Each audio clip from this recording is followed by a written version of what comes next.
जी नमस्कार साथियों, सभी लोगों का स्वागत है। आज के क्लास में आपको हम बहुत ही सटीकता के साथ ये बताने वाले हैं कि जो हो रहे हैं एसएससी जीडी के पेपर, एसएससी जीडी में किस प्रकार के क्वेश्चंस आ रहे हैं। तो मुझे कुछ स्टूडेंट द्वारा क्वेश्चंस प्राप्त हुए हैं जो स्टूडेंट परीक्षा दे करके आए हैं, और कुछ क्वेश्चन संभावित मैंने अपने तरफ से रखे हैं। तो आपके एसएससी जीडी में 20 हिंदी के क्वेश्चंस आएंगे, यानी कि एक क्वेश्चन 40 नंबर का ये आपका जो हिंदी का ये पूरा आएगा कंप्लीट सिलेबस, जिसमें लगभग 8 या 9 चैप्टर आपके पूछे जाएंगे। तो किस प्रकार के क्वेश्चंस बनने वाले और इनका क्या तरीका है, वो क्वेश्चंस मैं आपके साथ डिस्कस करने वाला हूं। इस क्लास को आप पूरा बहुत ध्यान से देखें। लगभग 15 या 16 मिनट का ये क्लास होगा, और लास्ट में आप मुझे ये बताएं कि आपको ये क्लास कैसा लगा। चलिए आइए क्लास को स्टार्ट करते हैं बिना वक्त गंवाए। सभी लोगों का स्वागत है रिजल्ट गुरु 2.0 के यूट्यूब प्लेटफॉर्म पर। मैं विकास, आइए स्टार्ट करते हैं। देखिए सबसे पहले आपके सामने क्वेश्चन नंबर ये 1 पूछा गया है इस प्रकार से। यहाँ पर लिखा है दिए गए वाक्य का वह भाग ज्ञात करें जिसमें कोई त्रुटि है। वाक्य का वह भाग ज्ञात करें जिसमें कोई त्रुटि है। यहाँ लिखा है सुदर्शन को ज्यामिति का विषय में अनुत्तीर्ण घोषित किया गया। तो यहाँ पर देखिए किसमें त्रुटि है, ज्यामिति का विषय नहीं होना चाहिए, ज्यामिति के विषय होना चाहिए। तो इसी में त्रुटि है। किसमें त्रुटि है? बी वाले में त्रुटि है। बी वाले में त्रुटि है, राइट आंसर यहाँ पर बी हो जाएगा। ज्यामिति का के जगह पर ज्यामिति के विषय में उत्तीर्ण किया गया या अनुत्तीर्ण किया गया। यहाँ पर का के जगह पर के आएगा। यहाँ पर कारक संबंधी त्रुटि थी। ठीक है, चलो आ जाओ। इसी प्रकार से क्वेश्चन नंबर 2 आपके सामने देखो आया। इसमें क्या पूछा गया? प्रत्यक्ष का विलोम शब्द पूछा गया। हालांकि प्रत्यक्ष का जो संधि विच्छेद होता है ये होता है प्रति प्लस अक्ष। प्रति प्लस अक्ष होता है। अक्ष को सार्थक बनाने के लिए यहाँ पर अक्षी लिखा जाता है। अक्षी तत्सम रूप है किसका? आंख का। तो प्रति प्लस अक्ष और अक्षी दोनों हैं, तो अक्षी वाले को टिक करना। अगर संधि पूछा जाए इसमें कौन सी संधि होती है? यड़ संधि होती है। तो प्रत्यक्ष का मतलब क्या होता है? विहित नहीं होता है, ना अभाव होता है, ना निहित होता है। प्रत्यक्ष का मतलब परोक्ष होता है। क्या होता है? परोक्ष होता है। इसी प्रकार से क्वेश्चन नंबर 3, जो अभी तक ना आया हो के लिए एक शब्द क्या बनेगा? जो अभी तक ना आया हो उसके लिए एक शब्द क्या बनेगा? बोलो। जो अभी तक ना आया हो उसके लिए एक शब्द क्या बनेगा? जो अभी तक ना आया हो। तो सभी स्टूडेंट एक बार आंसर करें, उसके लिए एक शब्द क्या बनेगा? जो अभी तक ना आया हो उसके लिए बनेगा अनागत। क्या बनेगा? अनागत बनेगा। जो अभी तक ना आया हो, अनागत। ठीक है, चलिए क्वेश्चन नंबर 4, रिक्त स्थान को भरने के लिए उपयुक्त शब्द का चयन करें। यहाँ पर लिखा है ना मैं किसी को उपेक्षा करता हूँ, ना किसी प्रकार की आशंका या अच्छा या अपेक्षा या लालसा। तो यहाँ पर अपेक्षा सही आएगा। क्या आएगा? अपेक्षा। उपेक्षा का मतलब क्या होता है? बुराई, और अपेक्षा का मतलब क्या होता है? किसी की तुलना। ठीक है, ना मैं किसी की बुराई करता हूँ और ना मैं किसी प्रकार की तुलना। ठीक है, इस प्रकार से अपेक्षा आ जाएगा। चलिए क्वेश्चन नंबर 5 है, टका सा जवाब देना। मुहावरे का मतलब, मुहावरा क्या होता है? ये अरबी भाषा का शब्द होता है। मुहावरा अपना सामान्य अर्थ छोड़ करके विशेष अर्थ व्यक्त करता है। मुहावरे का प्रयोग आप वाक्य के प्रारंभ में, मध्य में या अंत में किसी भी स्थान पर कर सकते हैं। तो यहाँ पर टका सा जवाब देना, साफ इनकार करना, या फिर संकट में पड़ना, बुरा भला कहना, या फिर अति कुद्र होना। इसका मतलब बनेगा साफ इनकार करना। टका सा जवाब देना, साफ इनकार करना। पूछा जाता है 9 2 11 होना, काफूर होना अर्थात भाग जाना। ऐसे क्वेश्चन बन रहे हैं सरल सरल। रिक्त स्थान को भरने के लिए उपयुक्त शब्द का चयन करें। रिक्त स्थान को भरिए। युवकों को खाली स्थान बनाना शिक्षा का मुख्य उद्देश्य है। युवकों को क्या बनाना? भ्रांत बनाना, या फिर मतालंबी बनाना, स्वावलंबी, या फिर परालंबी। तो युवकों को क्या बनाना चाहिए? स्वावलंबी बनाना चाहिए। राइट आंसर यहाँ पर बी हो जाएगा। तो युवकों को स्वावलंबी बनाना शिक्षा का मुख्य उद्देश्य है। Right answer B. यहाँ पर क्वेश्चन नंबर 7, अनुचित बात के लिए आग्रह के लिए एक शब्द। अनुचित बात के लिए आग्रह मतलब उचित वाक्य के आग्रह के लिए होता है अनुरोध करना किसी से। तो यहाँ पर अनुरोध का मतलब क्या बनेगा? आग्रह तो बनेगा नहीं, दुराग्रह बनेगा। क्या बनेगा? दुराग्रह। अनुचित बात का आग्रह करने के लिए इसका मतलब क्या होता है? दुराग्रह। अनुचित बात का आग्रह करने के लिए दुराग्रह। ध्यान रखना, छोटे भाई को कहते हैं अनुज, बड़े भाई को कहते हैं अग्रज। इस प्रकार के क्वेश्चन बन रहे हैं। कृतज्ञ का मतलब जो किए गए उपकार को मानता हो। कृतज्ञ का मतलब जो किए गए उपकार को ना मानता हो। अनेक शब्दों का एक शब्द ऐसे पूछ रहा है। दिए गए वाक्य में रेखांकित खंड को प्रतिस्थापित करने के लिए उपयुक्त विकल्प का चयन करें। अब ढूंढो इसमें रेखांकित खंड कहाँ पर है। यहाँ पर देखिए घर में प्रवेश, इसके नीचे इतने में रेखा है, यहाँ पर रेखा हो नहीं पाई, तो अब घर में प्रवेश की जगह पर सेट करें आप।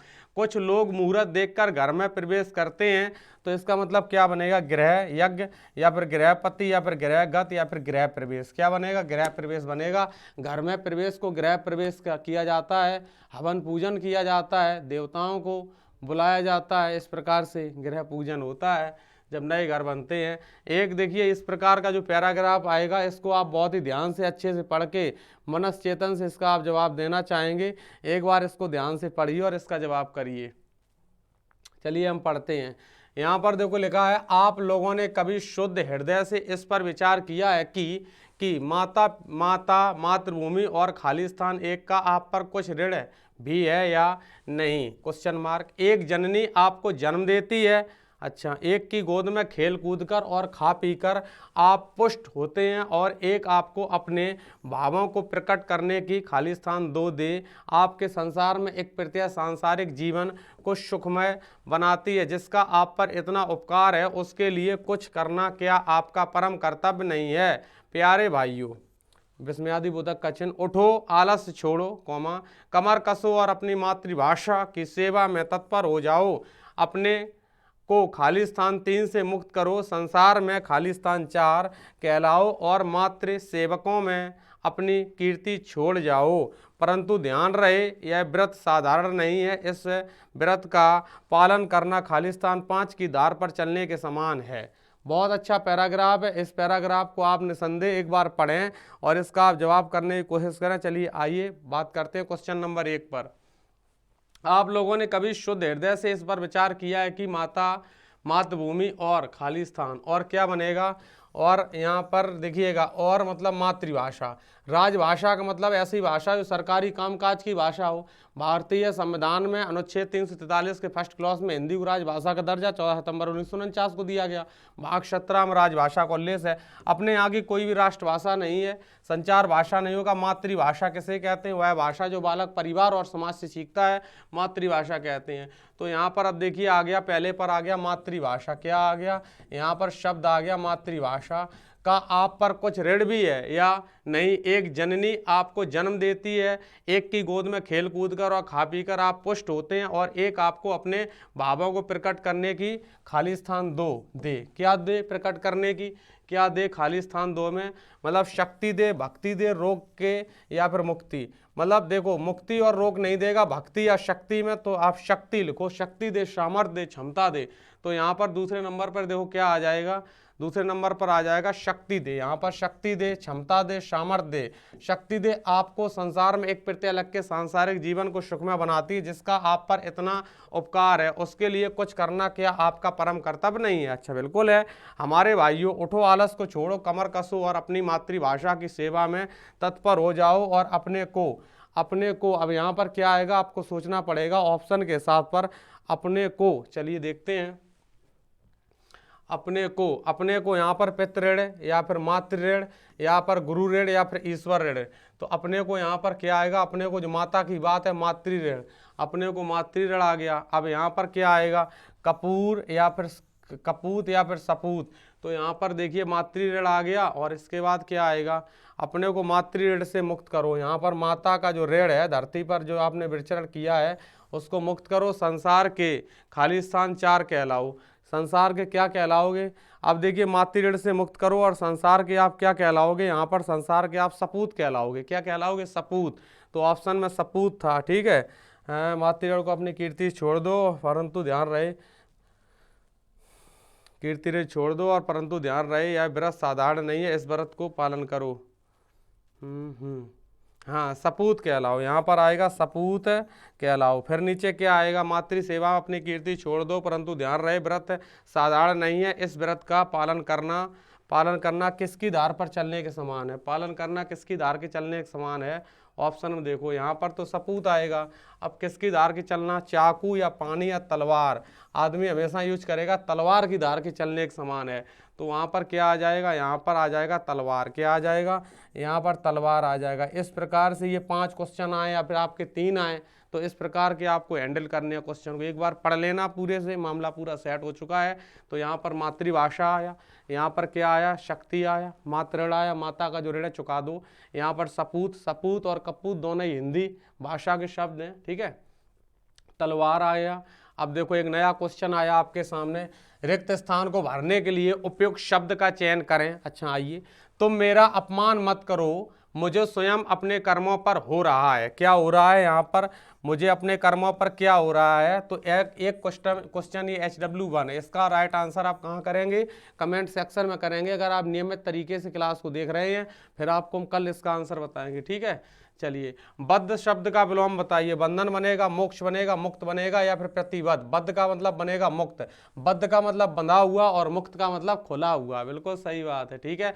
सरस्वती मैया की जय हो। सरस्वती का पर्यायवाची कामनी नहीं होगा, ललना नहीं होगा, रमणी नहीं होगा, वागेश्वरी कहते हैं सरस्वती। क्या कहते हैं, वागेश्वरी कहते हैं सरस्वती को, ठीक है। चलो, दिए गए वाक्य का वह भाग सेगमेंट ज्ञात करें जिसमें कोई त्रुटि। आइए देखिए, वाक्य है, शब्दावली को अधिक उपयोगी बनाने के लिए हर संभव प्रयास किया गए हैं। किया गए हैं, प्रयास किए गए होना चाहिए था। तो यहाँ पर राइट आंसर यही बनेगा, इसी में त्रुटि लग रही है। शब्दावली को अधिक उपयोगी बनाने के हर संभव प्रयास किए गए हैं, प्रयास किया गए नहीं, किए गए हैं। तो यहाँ पर किया गए और ये गलत लग रहा है, ठीक है। तो यहाँ पर इसी हिसाब से राइट आंसर डी है, किया गए नहीं, किए गए हैं, ठीक है, किए होना चाहिए था। अच्छा, जहर का घूंट पीना। जहर का घूंट पीना क्या हो जाए, खतरा उठाना, शर्मिंदा होना, जोखिम में डालना, गुस्सा मन में दबा लेना। तो यहाँ पर जहर का घूंट पीना, इसका मतलब क्या हो जाएगा, एक बार बताएं सभी स्टूडेंट। जहर का घूंट पीना, इसका मतलब क्या बनेगा। चलिए, ये भी आपको मैच W नंबर 2 कर देंगे। इसका भी आप लोग कमेंट सेक्शन में आंसर करेंगे। देखते हैं कि आप कितना पढ़ाई कर रहे हो। 2 मिनट बस, बस 2 मिनट बोलो। यहाँ पर अनुवाद का पर्यायवाची क्या बनेगा, अनुवाद का पर्यायवाची क्या बनेगा, अनुवाद का मतलब बनेगा भाषांतर। क्या बनेगा, भाषांतर। सही वर्तनी वाले शब्द का चयन करें। यहाँ पर औषधि की वर्तनी सही है, बिल्कुल सिंपल क्वेश्चन है, ठीक है। यहाँ पर दिए गए वाक्य को रेखांकित खंड को प्रतिस्थापित करें। यहाँ पर प्रफुल्लित का मतलब क्या आएगा, प्रफुल्लित का मतलब आएगा हर्षित। हर्षित यानी खुशी का माहौल, प्रफुल्लित, ठीक है। तो वेदांती लोग जगत को मिथ्या, यहाँ पर मिथ्या के नीचे हालांकि अंडरलाइन था, टाइपिस्ट से गलती हो गई। तो मिथ्या का मतलब क्या आएगा, मिथ्या का मतलब होता है झूठ यानी कि असत्य, ठीक है। बिल्कुल बिल्कुल मिथ्या। चलिए, सही वर्तनी वाले शब्द देखिए, यहाँ पर दीर्घ स्वर संधि का नियम लगा दीजिएगा, शब्द प्लस अंश शब्दांश बन जाएगा, ठीक है। इसी प्रकार के क्वेश्चन थे। यहाँ पर अनेकों का भी प्रयोग नहीं होता है, यही गलत है, हमेशा अनेक शब्द प्रयोग किया जाता है।